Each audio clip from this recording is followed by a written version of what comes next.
Hi, it's Tony Grebmeier. Thanks so much for joining us. Excited for you to be a part of Flip the Switch as we head into a brand new year. That's right, 2021. And recently had a nice conversation with several individuals and a bunch of participants. And here is the best of Kevin Cohen. What is something you noticed about yourself in You know, 2020? 2020 was a funny year for me on a personal and family basis because um, so I have two boys. One of them's 9, one of them's 5. My 5-year-old unfortunately has a rare genetic syndrome that expresses with developmental delays and epilepsy. And frankly, I don't know if any of you are parents of kids that are special needs, but it's the most heart-wrenching process you can go through to see a child that you love so dearly who's just very sick.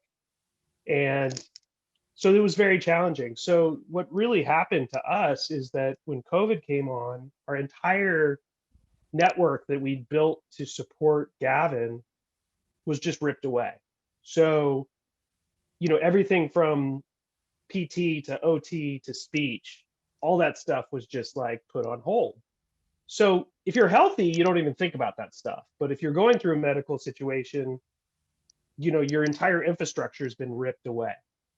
So what I learned which was really good, was that number one, it's okay to be in states of chaos. Like that's just life. It's just getting comfortable that sometimes you are going to be uncomfortable. But secondarily, that you can rebuild it. And so while all this was going on, I had a great economic year.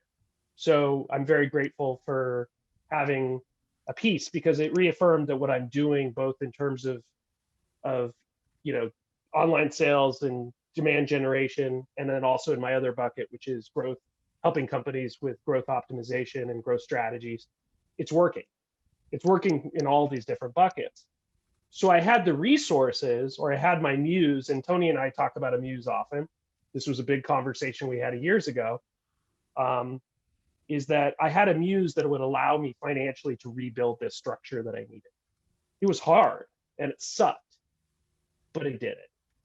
So what I would say is that when you're clear about what you need to accomplish, whether it's a 90-day sprint goal, a 30-day goal, or just getting up in the morning and saying, this is what I need to do today, even though it's hard, it makes it a lot easier to do. So I had very specific things I needed to tackle.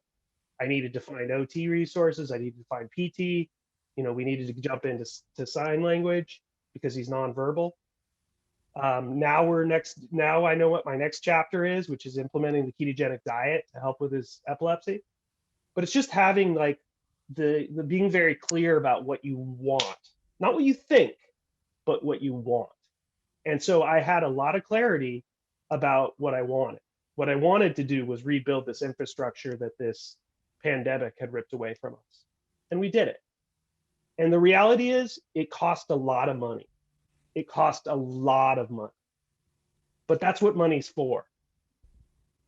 Money is to produce results. It's not just to keep on the side. Money likes mobility, money likes speed, and money likes action.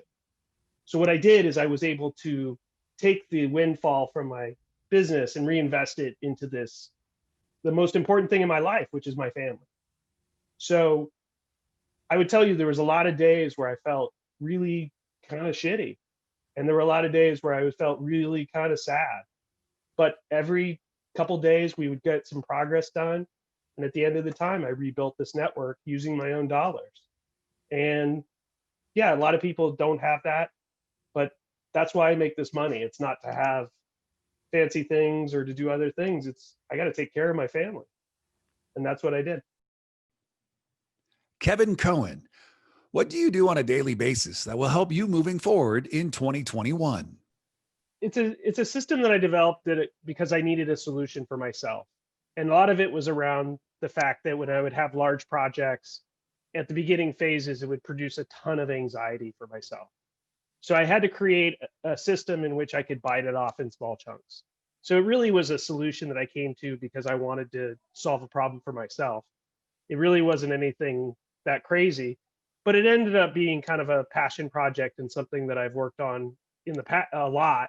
and specifically, I always share this with my clients because I do fundamentally believe people need to be really clear. Just like Ron talked about, we're all going to die. Also, you can't control time. So time just is going to happen. And so the question is, what do you want to do with your time? And I don't care what it is. I don't care if it's personal, family, or business. You just have to be clear about what you want to do. This is what I want, and this is what I need in my life. And the easiest way for me to tackle that was to really go into a system of calendaring what my intentions were. And that was everything from, if I have to do a certain theme of work, I schedule it in my calendar and I block it out for that time. And then I do it religiously. And what I've learned is, like, a big project has multiple meetings throughout the week. If I want to go to my yoga class, I schedule that in my calendar. If I want to go on a walk with my wife, I put it on my calendar. The idea for me, it's just as much about the intention as it is about the actual movement of doing it. So going from thought to action and creating a result, and then holding yourself accountable to it. So it's just a matter of doing something. So when I was a coach in Destroying Excuses this last week, which was an awesome experience. And I got to say, first and foremost, if any of you guys attended, it was just as impactful for me as it was for anybody in our group. I came out of it with 5 Q1. I came out with 5 Q1 goals. Are we getting? No, you're my good. Computer My camera's hot. So. Okay. All right. Sorry. So anyways, I came out with 5 projects for myself for this Q1. And I'll tell you what they are. The first one is, like, I need to develop my passion project. I'm very good at working on my job. I'm very good at taking care of a very sick child, but I'm not good at something beyond myself. I know that's an issue, and it's something that I think about a lot. I'm actually reflecting on it a lot, but I haven't gotten there. I think I want to do something in the medical space because it's connected to my son. So something in epilepsy, but I also am drawn to hunger because of my restaurant past. So, that's just things. I also want to become more intentional about my finances. I need to take it to level 10. I'm probably like a 7, but I need to take it to 10. And I know I need to do that. I need to develop a ketogenic protocol for my son that we can actually handle. And I want to be more intentional about my relationship with my wife. We need to start dating again. So we're good at taking care of our family, but I need to start dating my wife again. So these are things that I think about and I'm very intentional about. But what I would say is, back to the calendar.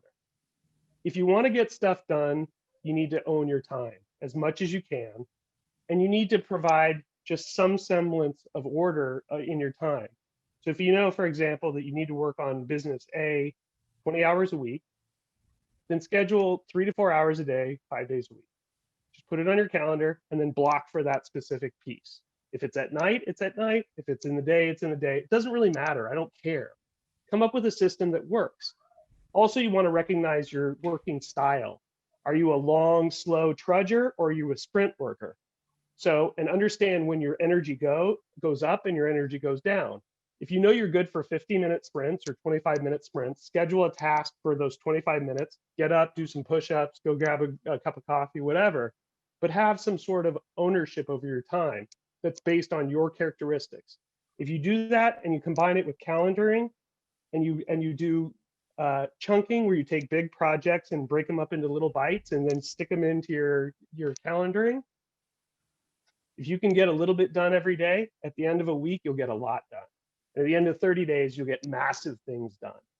So what I'm saying is, just be aware of your contribution daily, own it, schedule it, and then also schedule the stuff that is important to you in your personal and family life into it as well.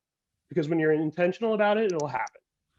And if there's other areas are balanced, or at least going the direction that you intend for them to go, then it'll all kind of work together.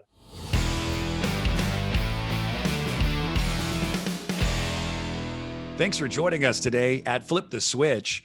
To learn more, visit fliptheswitch.com, download the worksheet, and you can participate yourself. Until next time, go make today the absolute best day of your life.